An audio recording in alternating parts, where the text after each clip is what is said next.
How's it going, guys? Welcome back to the channel. Listen, today's video is a response to one of my viewers, Baseball for Life. Baseball wanted to know if I would do a video about what to do if your brakes fail when you're out on the trail. And I think that's a great idea, so that's exactly what I'm going to do. So stick around.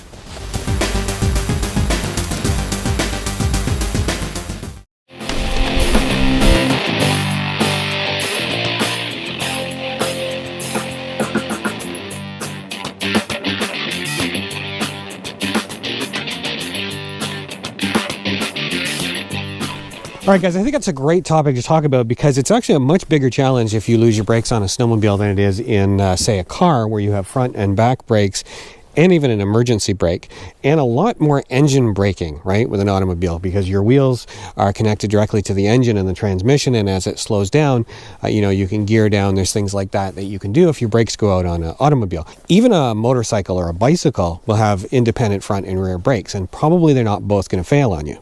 So the braking systems on snowmobiles are slightly different. I know some of the older ones I've seen with cables on them. Most of the new ones are hydraulic, and that's what this one is here. All right, so the first part of the braking system we want to talk about is this cylinder here. That's your hydraulic brake cylinder. Now, hydraulic brakes basically work on the principle that you can't compress a fluid. So when I squeeze the brake handle, it's going to press that fluid, and that fluid has no choice but to move because you can't compress it. And where it's going to move is through the brake line and into the caliper. All right, guys, so under your hood, you have a rotor or a disc here. Just like you do disc brakes on a motorcycle, the front wheels in your car probably disc brake. So you got a disc here. Now that disc is on the other end of the counter shaft or the jack shaft. That comes from your secondary clutch over there, goes to your chain case, and that ends up turning your track. So if we can slow this disc down, we end up slowing the track down. We do that by squeezing this, the brake pads inside this caliper. So when you exert pressure on that fluid, because it can't compress, the only choice it has is to try and move. So it's going to go through the brake line, and it's going to be looking for a place where it can move. The only place where it can move is the piston inside this caliper. That piston is going to move. It's going to put pressure on the pads inside here and squeeze this rotor. Now, the good thing about the simplicity of that system is it's very unlikely to fail as long as it's maintained. All right, so the fact that that system is so basic is a big part of the reason that it's such a big deal if you lose your brakes when you're out on the trail.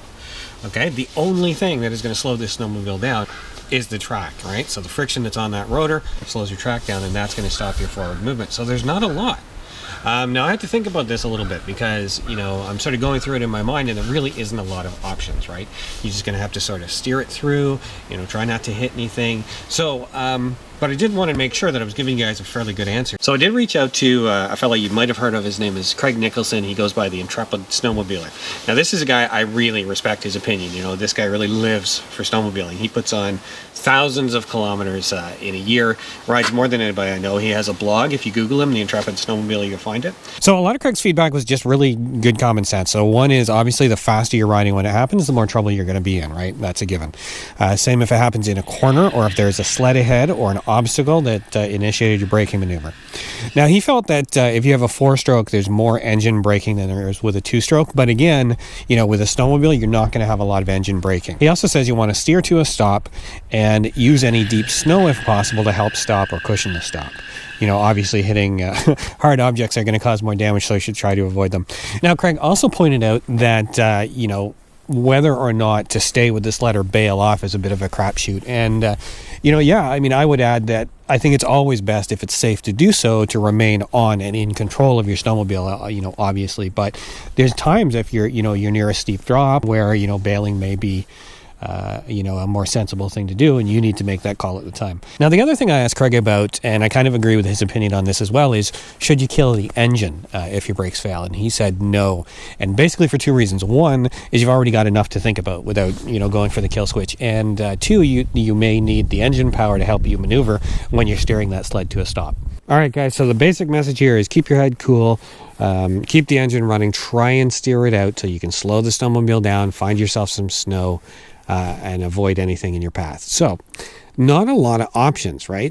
Why did I think this was such an important video? Because the main message here, there's 2 of them. One is ride carefully, right? So make sure that you've got enough room between your sled and the sled in front of you. Make sure that you're aware ahead of you. And the same is true when I used to ride a motorcycle, right? That you really want to make sure you're not just looking immediately in front of you, but you're looking down the trail and you really know the area. So if anything does happen, you got a little bit more room to maneuver. The other reason that I think this is really important is it talks to the importance of maintaining your snowmobile properly, right? Because if your brakes fail, you're kind of screwed, right? So make sure you take the time, read your manual. It'll tell you how frequently to do those inspections and changes and things like that. I think you should be changing the fluid in your brakes annually. Make sure you know how to do it properly, or have a professional do it, right? Because they need to be bled properly. And so you want to change the fluid regularly. You want to inspect the brakes, right? So make sure that your handle's moving properly and it's not squeezing all the way down to the grip. You want to inspect the brake lines, make sure they're not cracked or leaking, right? Make sure you got enough pad there. Make sure the rotor is in decent shape, and when you go out for a ride, test the brakes before you're out there ripping along, right? So really, once it happens to you, there's not a hell of a lot you can do. All the things that you can do up front before you get out on the trail. Now, coming off of one of these things at any kind of speed is not going to be a good experience. So the other thing to consider is safety equipment, right? So anything, whether it's a tech vest or a neck brace or a really good helmet, all money well spent. Guys, I gotta be honest, my brakes have never failed while I've been out riding. So any of you guys are watching this and it's happened to you and you've got any great advice, by all means share it in the comments below. All right, baseball, thanks for taking the time to post that question. I hope that video answers your question. Craig Nicholson, the intrepid snowmobiler, thanks for sharing your considerable knowledge in helping me answer baseball's question. The rest of you guys, I hope you liked that video. If you did, mash the like button for me. If you haven't subscribed yet, you should. I try and post new content at least once a week during the winter. Until next time, I'm Dave Clark. Thanks for watching.